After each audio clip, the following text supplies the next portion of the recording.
सबसे प्यारी है, माँ तू जग में न्यारी है। माँ तू सबसे प्यारी है, माँ तू जग में न्यारी है। अपने आंचल में रखना, अपने आंचल में रखना, हमें वरदानों से भरना। माँ तू सबसे प्यारी है, माँ तू जग में न्यारी है।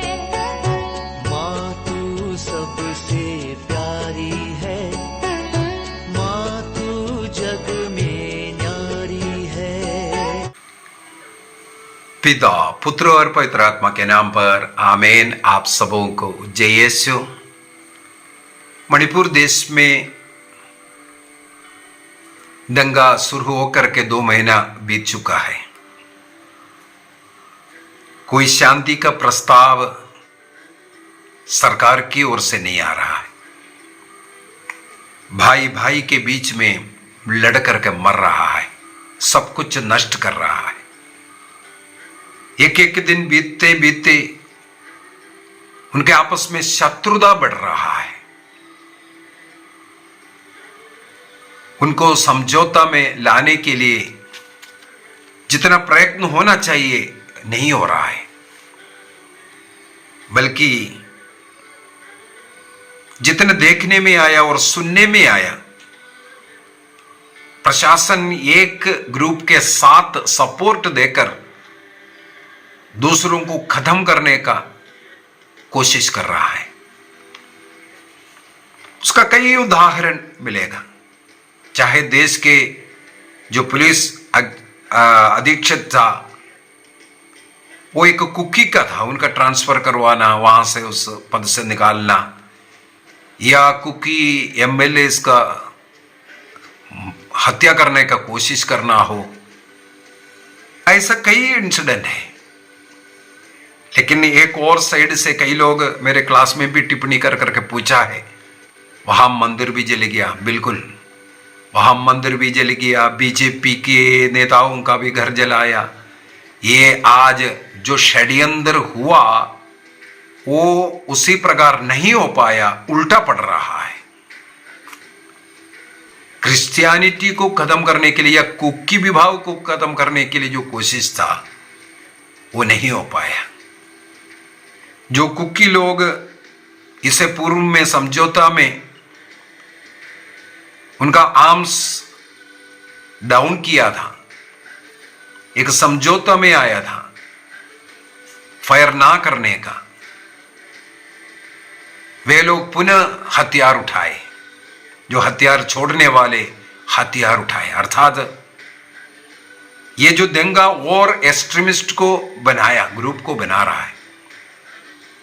मुझे पढ़ने के लिए मिला है मणिपुर में 40 से ज्यादा इस प्रकार का ग्रुप है, और उसमें दुख की बातें हैं, कई क्रिश्चियन लोग भी। आज के मेरे इस क्लास का मुख्य उद्देश्य यही है,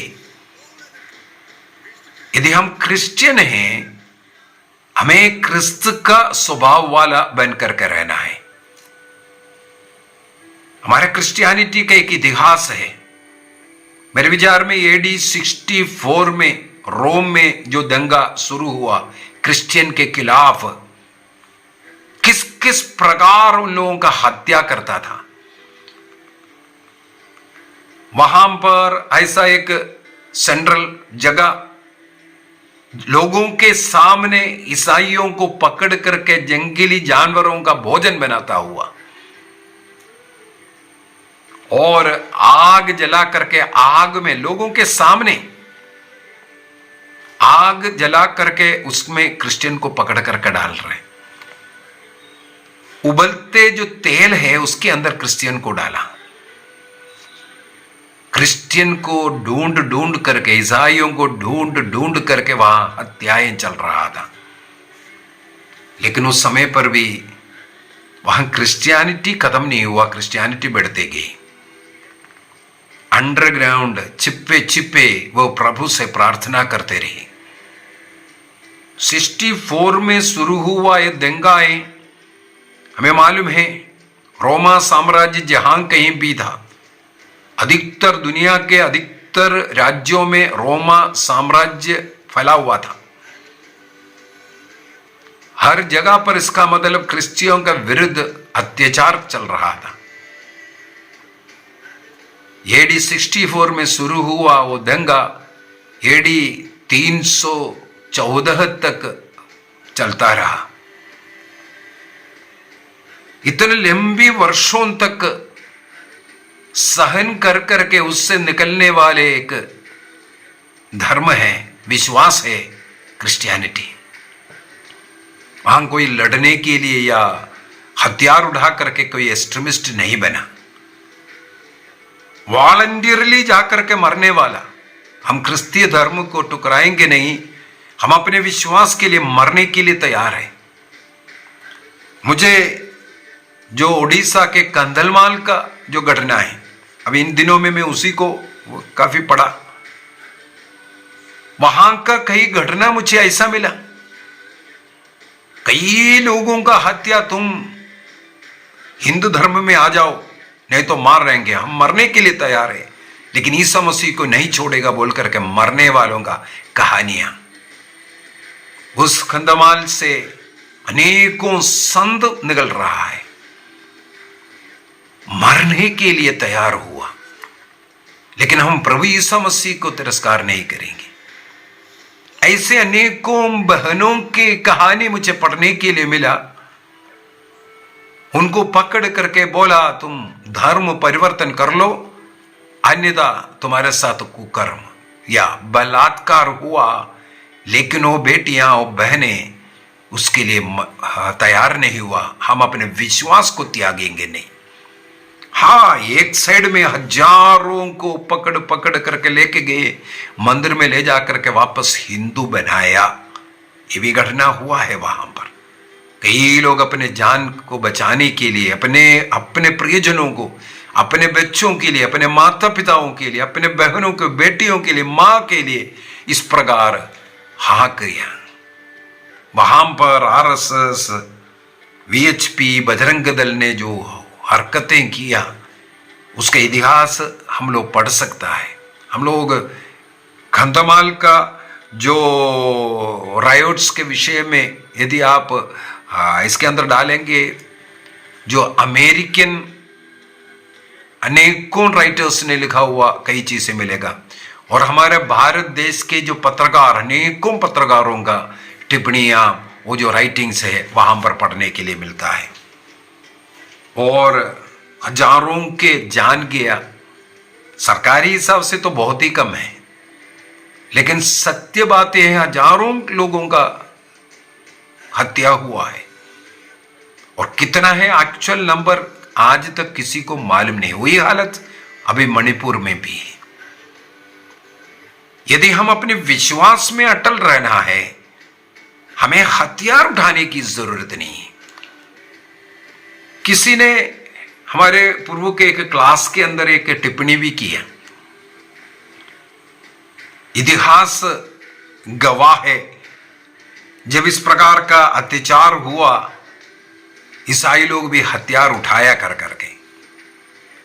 उनका कहना वो जो क्रूसेड के विषय में था, क्रूसेड का मैंने एक क्लास ऑलरेडी बनाया है, क्रूसेडर्स का इसके साथ कोई तुलना ही नहीं है। क्रूसेड क्यों होना पड़ा? आज भी आप होली लैंड जाइए, मैंने होली लैंड का भी करीब 42 क्लासेस डाला है। होली लैंड जाकर के जो पढ़ाई किया, जो देखा, सचमुच में जो ईसा मसीह से जुड़े हुए जो जगह है, उसको इस्लामिक कट्टरपंथी लोगों ने कब्जा किया। वहां पर उनका मस्जिद बनाना शुरू किया, और प्रभु के प्रति जो भी आस्था रखने वाले लोग हैं उनको कन्वर्ट करने के लिए और उन पवित्र स्थानों को अपने जगह बनाने के लिए हर जगह पर जाकर देख लीजिए, आपको मिलेगा। और आखिरी में हमारा यीशु मसीह से जुड़ा हुआ, जहां उन्होंने जन्म लेकर के मृत्यु तक जो कार्य किया, गए अनेकों घटनाएं हुआ, जहां उनका मृत्यु हुआ, दफनाया गया, वो स्थान जब उनके कब्जे में हो गया, तब संत पापा को कहना पड़ा उस स्थान को छुड़वाने के लिए। संत पापा ने आग्रह किया, आप तीर्थ यात्रा जाइए, वहां जाकर के आप मर जाइए। तीर्थ यात्रा का आग्रह किया तो अनेकों ऐसे देश उसके लिए आगे बढ़ करके आए। उसका इतिहास हमें मालूम है। तो क्रूसेडर्स आकर के प्रभु ईसा मसीह से जुड़े हुए उन स्थानों को खाली करवाया, वापस लेने का प्रयत्न किया। मुख्यतः हमें मालूम है 8 बड़े बड़े हम बोल सकता है 1 साल से 3-4 साल तक का जो लड़ाई जो हुआ है उन जगहों को खाली करवाने के लिए। कुछ खाली करवाया, इसके बाद वापस फिर उन लोग ले रहा है। इस प्रकार उस जगह में अनेकों लड़ाइयां हुआ है। क्रूसेडर्स का जो कार्य और जो मणिपुर में चल रहा है उसके साथ कोई संबंध नहीं है। क्रूसेडर्स उन पवित्र स्थानों को छुड़ाने के लिए अपना है, उसके लिए उदाहरण है। इस्लामिक ऐसे जो शक्तियां यरूशलेम जाकर के, यरूशलेम में यहूदियों का एक पवित्र मंदिर, सबसे पवित्र जगह, आज भी उनके लिए वो जगह पवित्र है यहूदियों के लिए।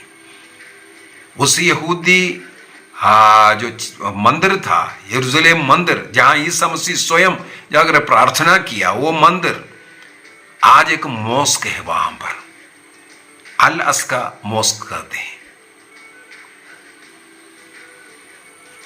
उसी प्रकार है उसके चारों तरफ जितने भी ईसा मसीह से जुड़ा हुआ स्थान है, ईसा मसीह का स्वर्गारोहण का जगह,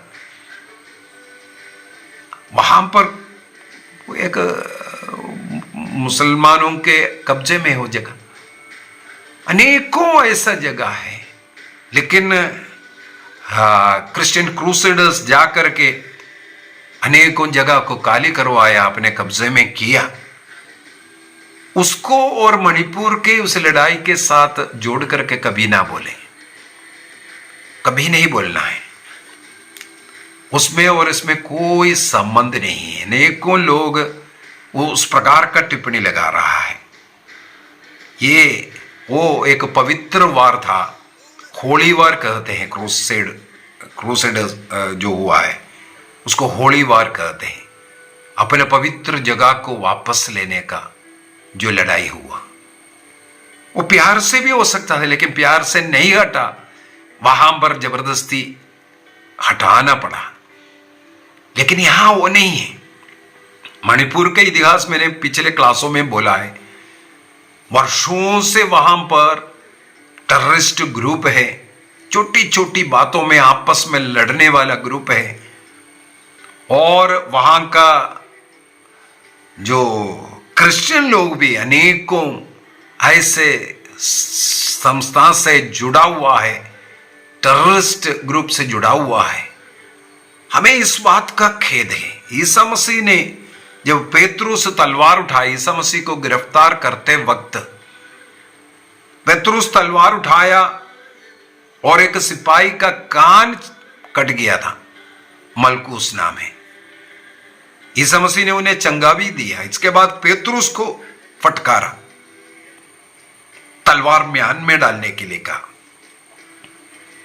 हमारे क्रिश्चियन लोगों को यह सीखने की जरूरत है, तलवार से नहीं, हथियार से नहीं। हमारे पास एक बहुत बड़ा हथियार प्रभु ने क्रूस पर से दिया। हे पिता, इन्हें क्षमा कर, क्योंकि ये नहीं जानते क्या कर रहा है। हमारा हथियार ये क्षमा की हथियार होना चाहिए, प्यार की हथियार होना चाहिए। इसलिए मणिपुर में चाहे मैती के हो या कुकी के, जितने भी क्रिश्चियन लोग हैं, अपना क्रिस्त का जो जीवन जी करके अन्य लोगों के लिए उदाहरण बनने का एक समय है। हो सकता है यह सब घटनाएं हमारे गलतियों के कारण हो रहा हो। हम लोग जिस प्रकार का जीवन जीना चाहिए लेकिन उस प्रकार का जीवन नहीं जी रहा है।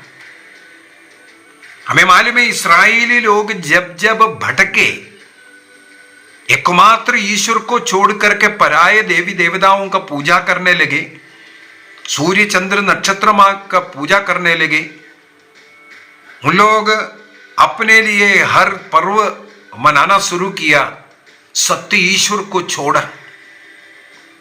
और जिस प्रकार मैंने यरूशलेम की कहानी बोला, यरूशलेम मंदिर के अंदर राजा ने अन्य देवी देवताओं का मूर्ति ला करके रखा, उसकी पूजा अर्चना करना शुरू किया।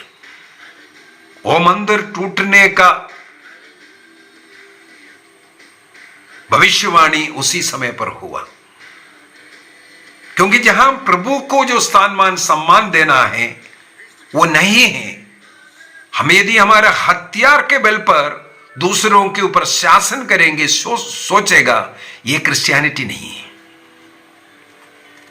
मणिपुर के क्रिश्चियों को प्यार की जिंदगी जीने की जरूरत है। हमारे ऊपर जो अत्याचार कर रहा है उनके लिए हमें प्रार्थना करने की जरूरत है।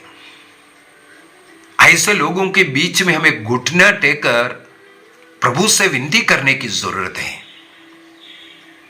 ऐसे कट्टर लोगों के बीच में हम सत्य क्रिस्त का वो सही रास्ता, प्रेम का रास्ता हमें उन लोगों को दिखाने की जरूरत है, आपस में लड़ने का नहीं।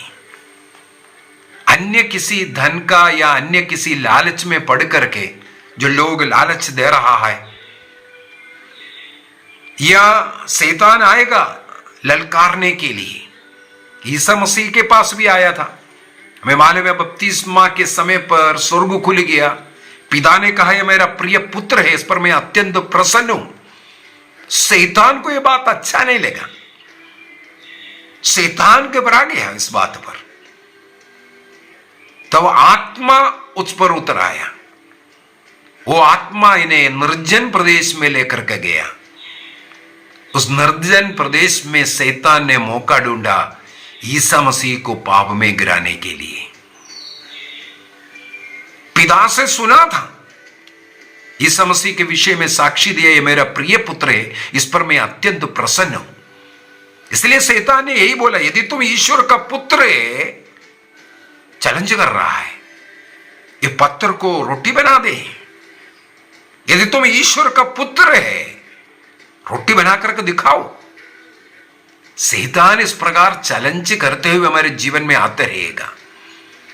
ईसा मसीह पत्थर को रोटी बना सकता था लेकिन नहीं बनाया।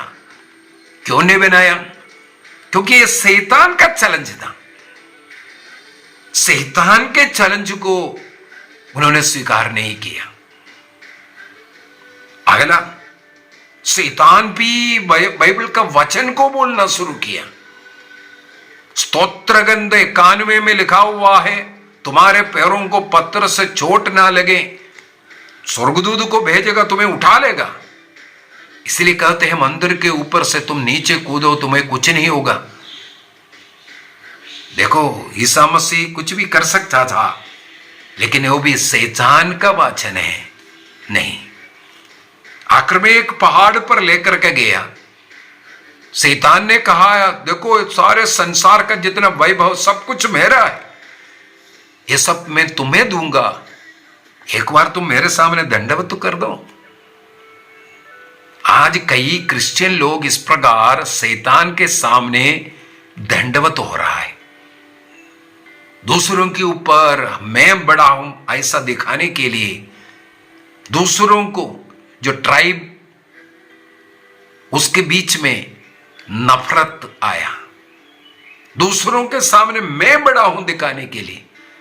चाहे मणिपुर का ये लड़ाई हो, हेडहंटिंग जो पूर्वजों से चल रहा था, और आज भी ऐसे ऐसे हथियार लेकर के दूसरों को डरा भया कर करके, और किसी को नहीं सुनना, ना चर्च को सुनता, ना फादर को सुनता है। जहां मैतेई लोग प्रार्थना के लिए आता है वहां कुकी नहीं आना, जहां कुकी है जहां मैतेई नहीं आना। जहां इस प्रकार का प्रॉब्लम है वहां ईश्वर ने होने दिया होगा ये सब। हमारे बीवी बच्चों के साथ ऐसा दुर्व्यवहार और हत्याएं, हमारे सब धन संपत्तियां नष्ट होना, भयभीत होकर के रहना, जंगलों में रहना, क्यों भयभीत होना पड़ा? हमें थोड़ी सा सोचने की जरूरत है अभी। कहीं हमारे गलती के कारण तो नहीं, जिस मार्ग पर, जिस सत्य पर, जिस प्रेम के राह में हमें चलना चाहिए था, हमने नहीं गया। चाहे मैते क्रिश्चियन हो, चाहे कुकी क्रिश्चियन हो, हमें समय पर सोचने की जरूरत है। और जो भी लोग मुझे सुन रहा है उनसे भी मैं दरखास्त करूंगा, यदि हम प्रभु के मार्ग पर है तो प्रभु के जैसे जीना है। हमारे जीवन में आने वाला दुख कष्ट को देख करके यहां वहां भागना नहीं। कई लोग एक चर्च जोड़ करके दूसरा चर्च, पता नहीं कितना चर्च से शुरू हो गया, भाग रहा है। मुक्ति नहीं चाहिए, प्रभु का शरीर रखते नहीं चाहिए, सत्य वचन नहीं चाहिए, यहां वहां जाकर के यहां शांति चाहिए। वो शांति कहीं शैतान तो नहीं दे रहा है? प्रार्थना नहीं करने वाला कितना परिवार है हमारे बीच में। प्रभु को आदर सम्मान है। इतवार के दिन चर्च नहीं जाने वाला, प्रभु के दिन है, वो दिन प्रभु के लिए समर्पित है। प्रभु के दिन को नहीं मनाने वाले कितने लोग। इस कारण हमारे जीवन में, हमारे परिवार, हमारे देश में इस प्रकार का संकट आएगा। जैसे यहूदी लोग प्रभु से विमुख हुआ, तब राजा नबूकदनेस्सर जैसे या अन्य पड़ोसी राज्य को शक्तिशाली बना करके इनके ऊपर आक्रमण करने के लिए भेजा।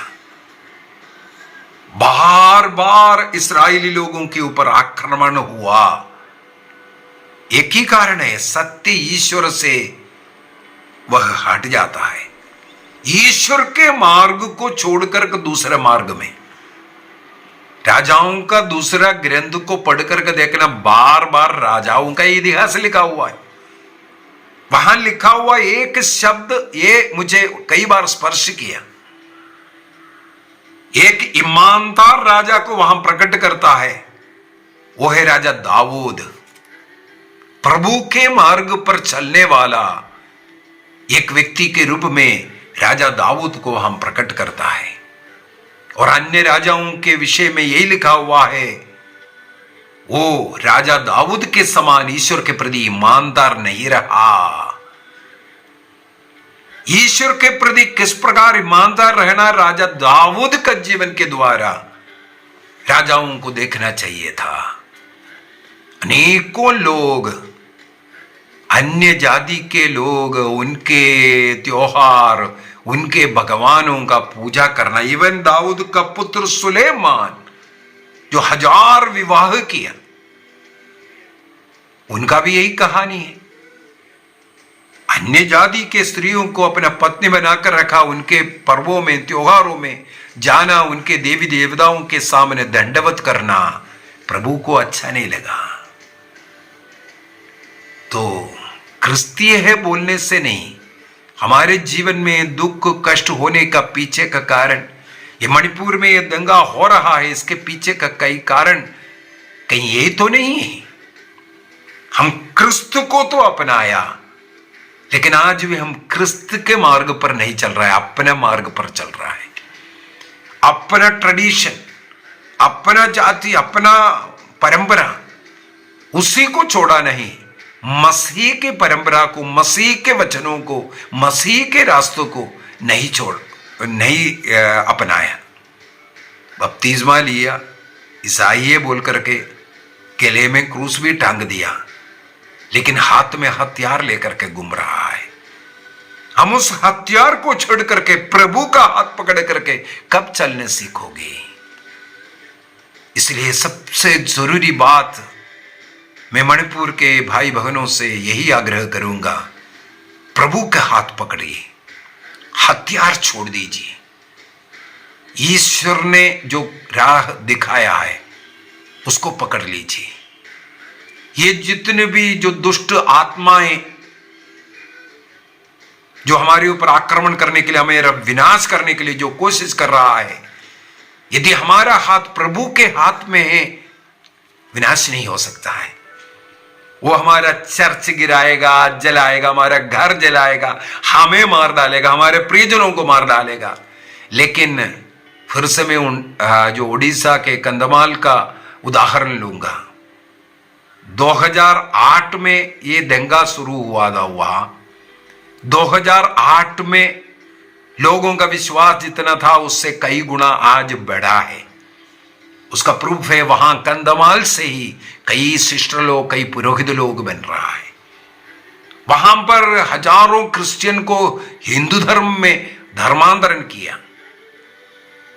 लेकिन आज वहां का क्रिश्चियनिटी देखेगा, मजबूत विश्वास वाले उससे कई गुना बढ़ा है।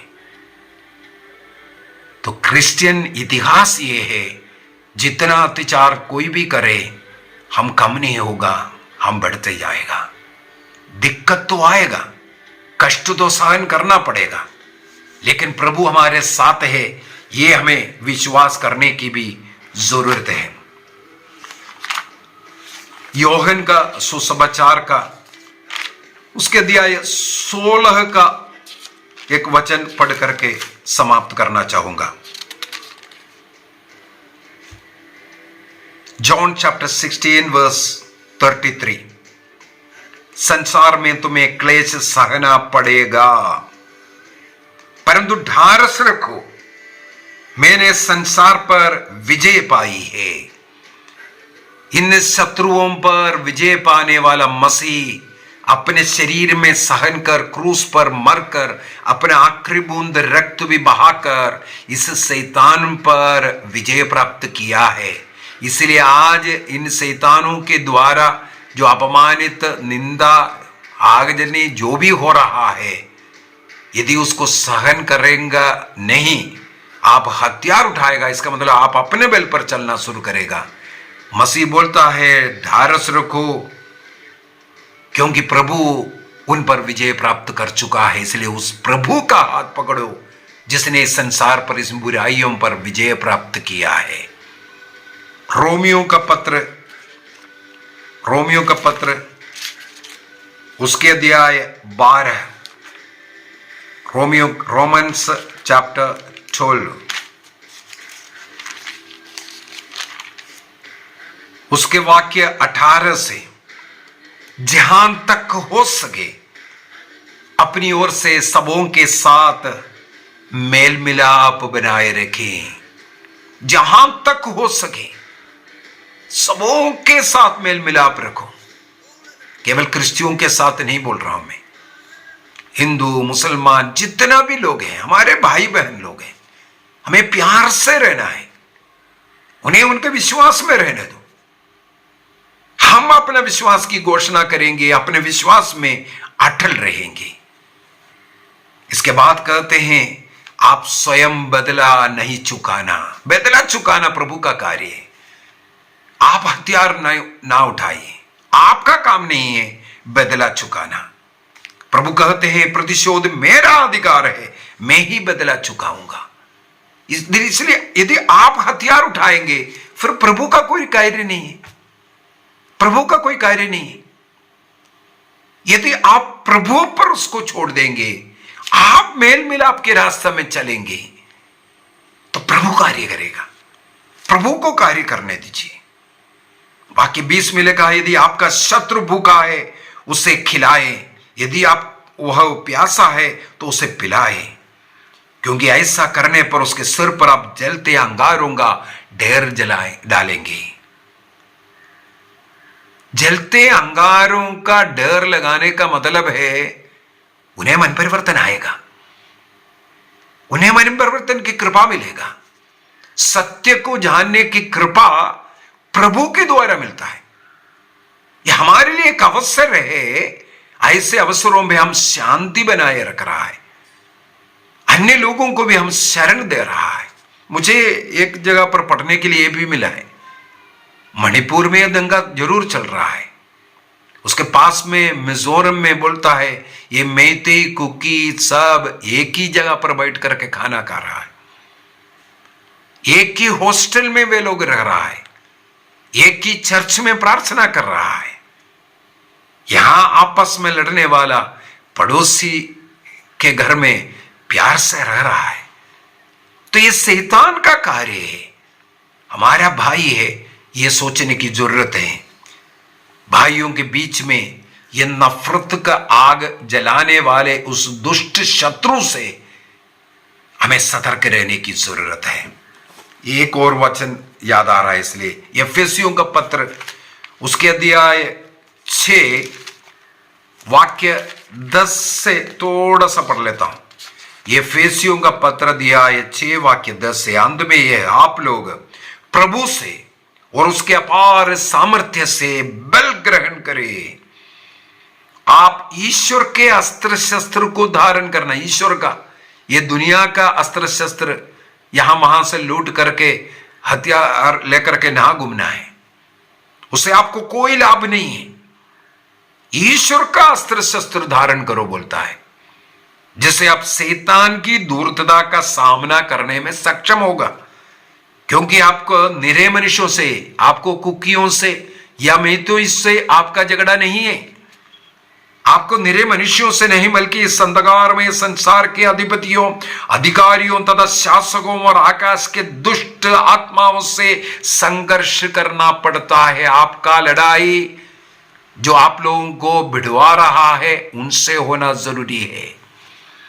जो लोग आकर के आपके बीच में नफरत की आग जलाया, ईसाइयों को मार डालो बोल करके जो सिखाने वाला, उनको मुंह तोड़ जवाब देकर हमारे बीच से उनको हटाना है, हमारे देश से उनको भगाना है। क्योंकि हमारे देश को विभाजित कर आपस में लड़ करके वो कुर्सी में बैठना चाहते हैं। इस सत्य को समझ लीजिए। जो हथियार दे करके आपको लड़वा रहा है उनका काम यही लक्ष्य है, उनका कुर्सी मजबूत होने के लिए। इसलिए रिजाइन नहीं करेगा। इन लोगों से आप सतर्क रहिए।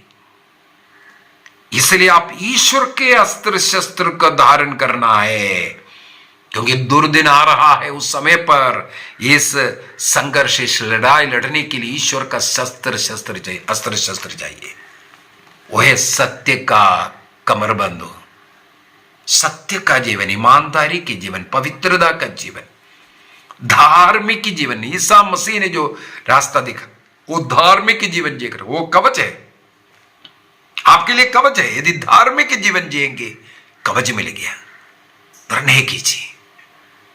आइए हम अपनी आंखें बंद करें, हम मणिपुर के लिए प्रार्थना करें। मणिपुर के लोगों को ज्ञान मिले, प्रज्ञा मिले, भाई भाई के बीच में नहीं, जो बीच के शत्रु जो शैतान घुसा आया है उसको अपने जीवन से, अपने मन से, अपने नगर से भगाना है। ऐसे गलत विचारधारा लाने वाले,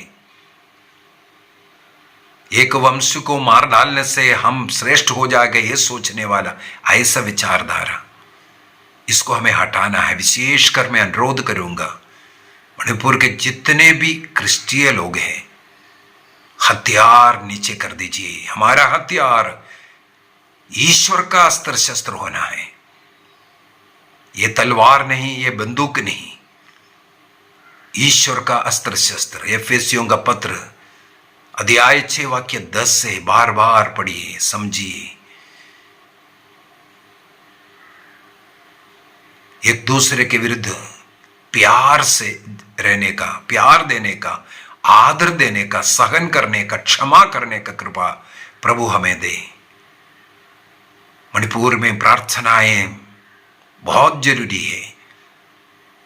बाइबल के अनुसार जीवन, अपने ट्राइब का जो चला रहा है, जो कट्टरपंथी, जो टेररिस्ट, उसे हमें दूर रहना है। ये हमारे क्रिस्तियों को शोभा नहीं देता। क्रिस्तीय लोग आदिम काल से मरने के लिए तैयार होता है, मारने के लिए नहीं। प्रभु के लिए जीने का निर्णय करें। प्रभु हमें शक्ति दे। पिता, पुत्र और पवित्र आत्मा के नाम पर आमीन। आप सबों को जय यीशु।